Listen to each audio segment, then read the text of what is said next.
Pero mire, mientras tanto vamos ya con Jacaranda Correa. Jacaranda, buenas tardes. Hola Julio, ¿cómo estás? Muy buenas tardes, me da gusto saludarte con tantas cosas en la agenda. Ahorita estaba escuchando lo de Morena, qué terrible, ¿no? Lo que está Claro. pasando ahí en ese partido, bueno, en ese movimiento que se está conformando, consolidando como partido, ¿no? Sí, sí, sí, pues son este tipo de expresiones, Jacaranda, que nos muestran pues que en el fondo Morena no ha logrado consolidarse como un partido verdadero, que no tiene la capacidad para una sucesión real.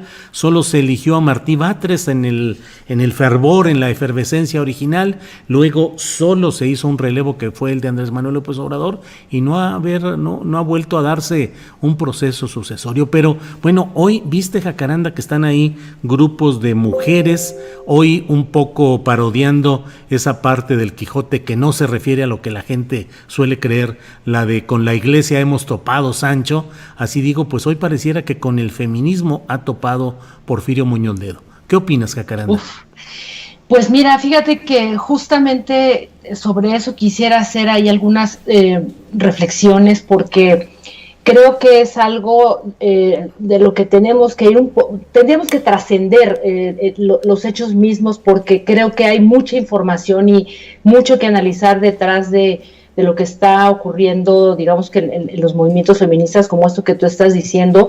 Y ahora yo quisiera hacer una reflexión porque justamente sé que hay una diversidad de opiniones, incluso ya polarizadas, sobre lo que significa, digamos que este movimiento, lo que significa el bloque negro, si son anarquistas, no son anarquistas, en fin, una cantidad de cosas que han ocurrido y que incluso, Julio, ahora que lo mencionas, también dentro de Morena me parece que hay una percepción dividida, ¿no? De entender que el movimiento de los feminismos se inserta en un momento global muy importante, y hay quienes también dentro de Morena lo consideran como si fuera esto una moda, un asunto pasajero, y que lo importante es pelear y defender los derechos humanos en general.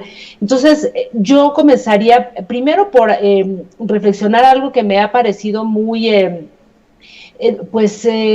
digno de análisis en los últimos días, Julio, no sé si tú también te has percatado de ello, diversas entrevistas, reportajes que se han hecho a lo que está ocurriendo ahí dentro en la Comisión Nacional de Derechos Humanos, en distintos medios, ¿no?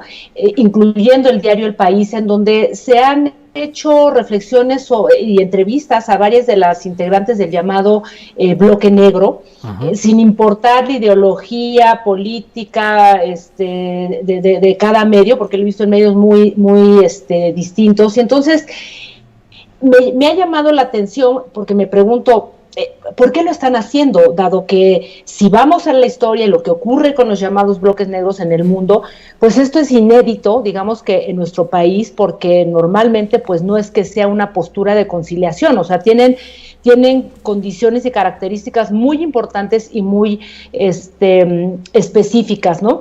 Probablemente las razones son varias, ¿no?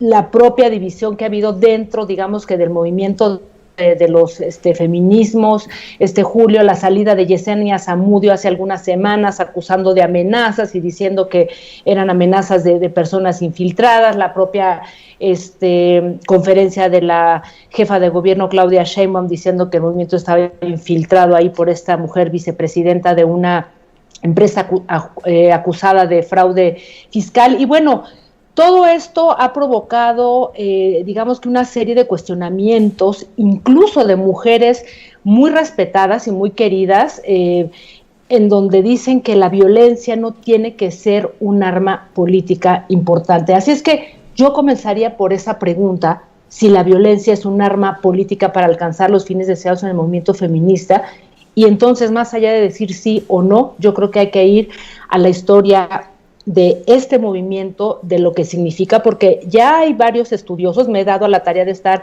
indagando y leyendo varias cosas, varias estudiosas también que están, digamos que tratando de entender lo que ocurre con el llamado, digamos que bloque negro, y habría que insertarlo en esto que se ha tratado de categorizar o de entender como el neoanarquismo, ¿no? Que de alguna manera pues aunque está cercano con los principios de los movimientos anarquistas, ¿no? Que proponen un mundo mejor en la comunidad, la solidaridad y bueno, de alguna manera como tomar la política en manos de la sociedad, digamos que la deriva violenta no es tan presente como sí ocurre con los, digamos que movimientos neoanarquistas, ¿no? Ajá. Entonces, yo creo que aquí sí hay que distinguir, ¿no? Que hay características y condiciones muy específicas de este tipo de movimientos que son globales, hay que decirlo, y en América Latina hemos visto la irrupción de esto que ahora se empieza a categorizar como neoanarquismo o bloque negro y que tiene condiciones muy específicas, ¿no? Lo primero es que no es que sean grupos clandestinos, como ocurrió con las guerrillas de los años 70, pero sí tienen como eje el resguardo de una identidad, por eso se ponen de negro, y los hemos visto en Europa, en muchos movimientos, ¿no?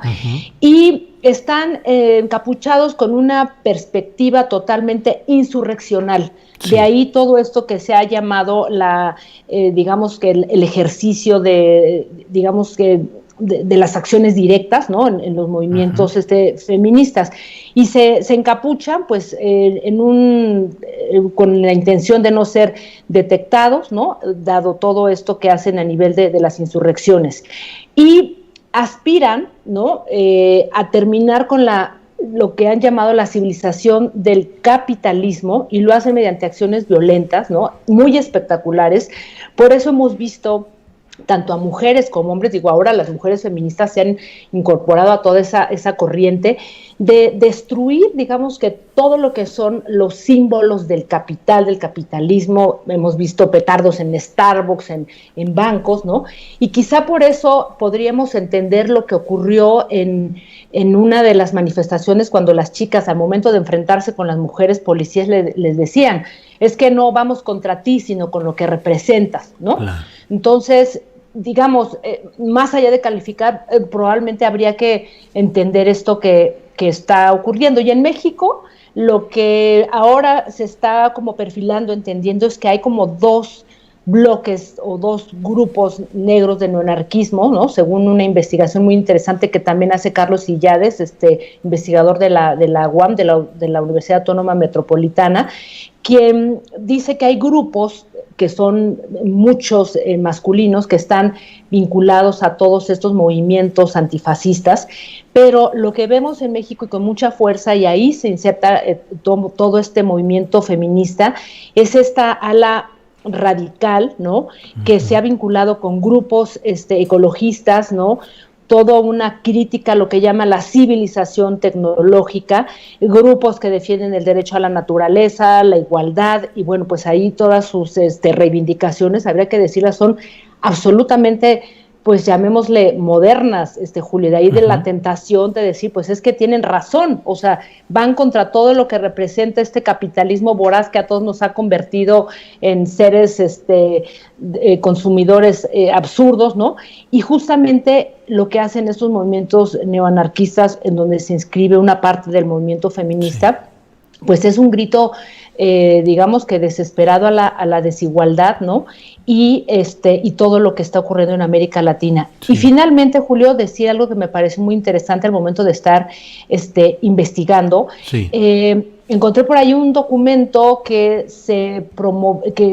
que generó un determinado revuelo, sobre todo en el mundo académico, creado por el entonces CISEN del 2016, en donde colocaban a los movimientos estos neoanarquistas o anarquistas, digamos que insurreccionales, como la tercera amenaza a la seguridad nacional.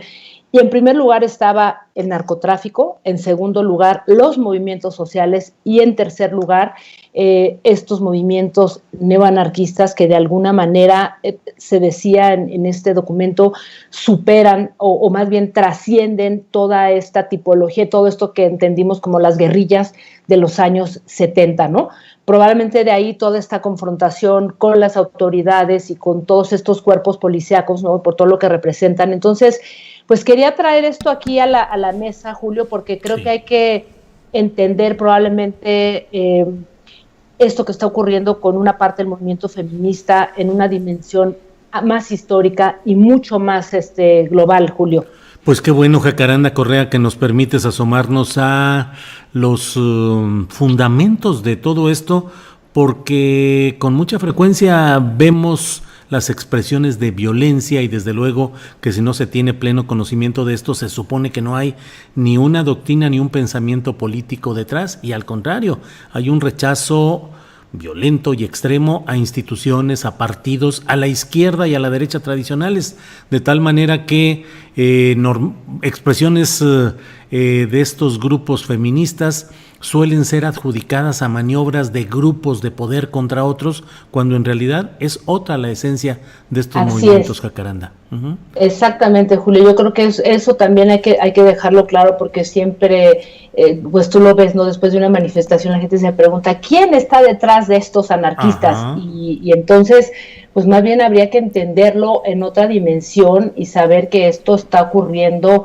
como una respuesta a un modelo económico, un capitalismo voraz, ¿no? En muchas partes del mundo, ¿no? Entonces yo creo que pues más nos vale asomarnos o tomar esa mirada para no estar así como estoy a favor o en contra o de alguna manera deslegitimar e intentar ver que hay mano negra. Y claro, ya lo habíamos contado aquí en otras ocasiones, Julio, sí hay posibilidades de infiltraciones, claro, y sí hay posibilidades de horror en todos los movimientos sociales. Uh-huh.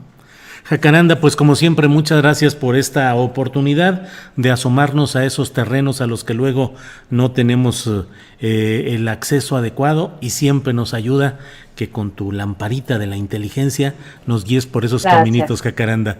Gracias, Jacaranda. Gracias, querido Julio. Igual. Gracias, te mando un abrazo y buena semana que se ve que va a estar muy movida. Sí, hay que estar atentos. Gracias, Jacaranda. Y nada más permíteme este breve comercial. Adelante. Porque ya se los había contado la semana pasada.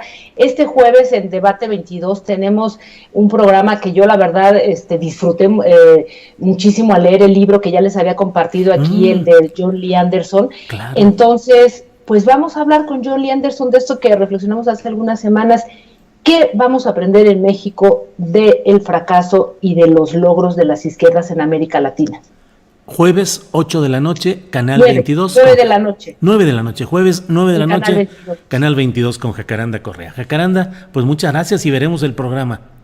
Un abrazo a todas, a todos.